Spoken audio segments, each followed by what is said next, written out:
इस देश के प्रधानमंत्री अब नरेंद्र मोदी नहीं रहे। इस देश के बड़े बड़े पूंजीपतियों के ये आदेश पाल हो गए।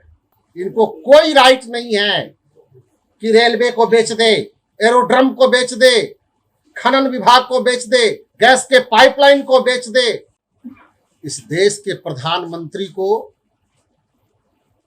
जो मौद्रीकरण और निजीकरण की इन्होंने जो पॉलिसी लागू की है, इससे साफ लगता है कि इस देश के प्रधानमंत्री अब नरेंद्र मोदी नहीं रहे।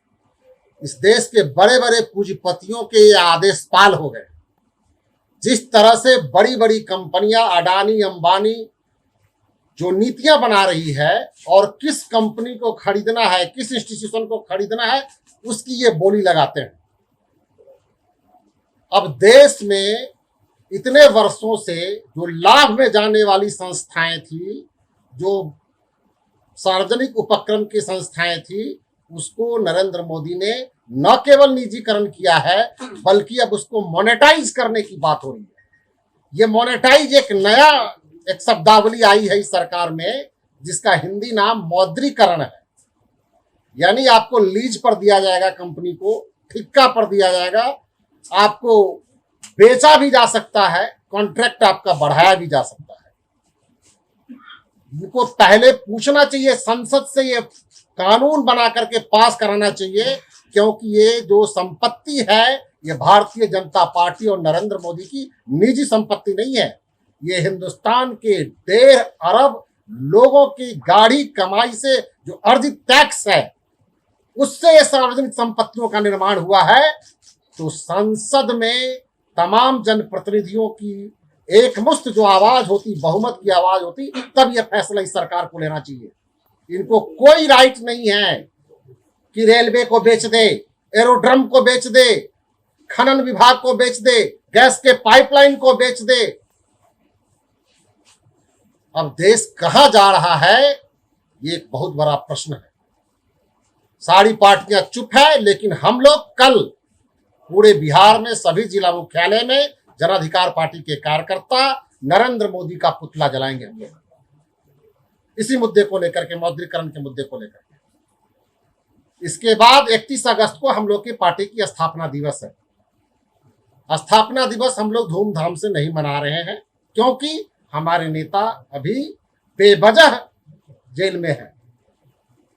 तो हम लोग सादे तौर तरीके से अपने स्थापना दिवस को प्रत्येक जिला मुख्यालय में मनाएंगे, लेकिन उस रोज हम लोग एक गंभीर निर्णय लेंगे।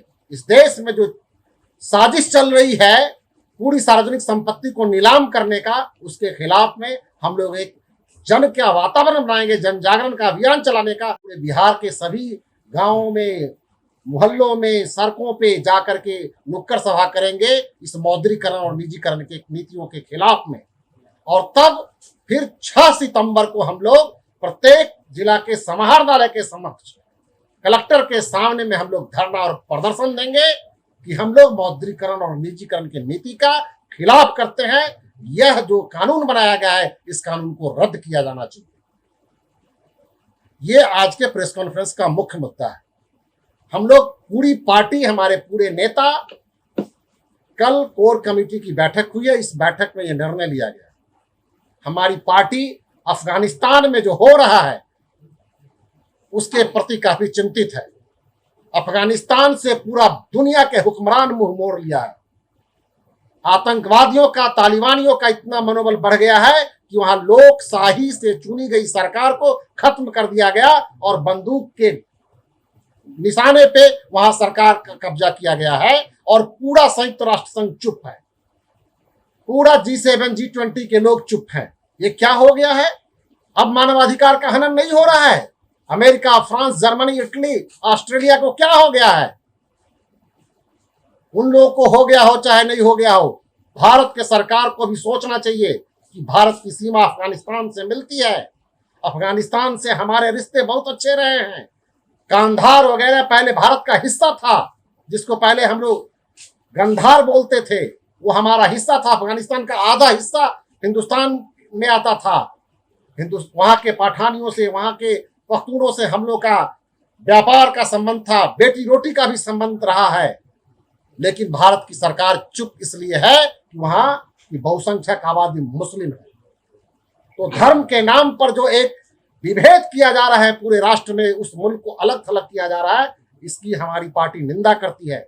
विश्व के तमाम बड़े नेताओं से और संयुक्त राष्ट्र संघ से हमारी अपील है कि अफगानिस्तान में शांति बहाल करने के लिए, मानवाधिकार के हनन की रक्षा करने के लिए पहल होनी चाहिए। ये मुख्य मुद्दा है आज के प्रेस कॉन्फ्रेंस का हम लोग का। और साथ ही साथ बहुत हो गया आपने कोरोना में भी हमारे नेता को गिरफ्तार करके रखा। अब बाढ़ में भी आपके विरोध में कोई खिंचाई करने वाला नहीं है। आप बाढ़ नियंत्रण में पूरी तरह विफल रहे, बाढ़ राहत में पूरी तरह विफल रहे। विपक्ष का कोई नेता आपके बारे में खिलाफ में बोलने के लिए तैयार नहीं है, सिवाय जन अधिकार पार्टी के कार्यकर्ता के खिलाफ। हम लोग सड़क पर उतरे, हम लोग से जितना बन पड़ रहा है, हम लोग बाढ़ राहत भी चला रहे हैं विभिन्न जिलों में, लेकिन एक जो जोरदार आवाज हमारे नेताजी रहते तो उठाते, बिहार के लोगों की आवाज बन करके आते। इसी डर से नीतीश कुमार हमारे नेता को जेल के शिक्षों में डाले हुए हैं और उनको बाहर नहीं आने दे रहे हैं। न्यायालय के समक्ष हमको न्यायालय पर पूरी तरह से भरोसा है। न्यायालय के समक्ष बिहार सरकार उल जलूल तर्क दे करके उनको बाहर नहीं निकलने दे रही है। हम ये मानते हैं कि न्यायालय ने जो अगली सुनवाई का डेट रखा है, उसमें निश्चित रूप से न्यायालय हम लोग के नेता को रिहा करेंगे। उन पर हमको पूरी अटूट आस्था है। लेकिन सरकार जो रवैया अपना रही है, ये लोकशाही के बिल्कुल खिलाफ है। ये पूरी तरह से तानाशाही रवैया है। इसकी हमारी पार्टी शुरू से विरोध कर रही है और भविष्य में भी करती रहेगी।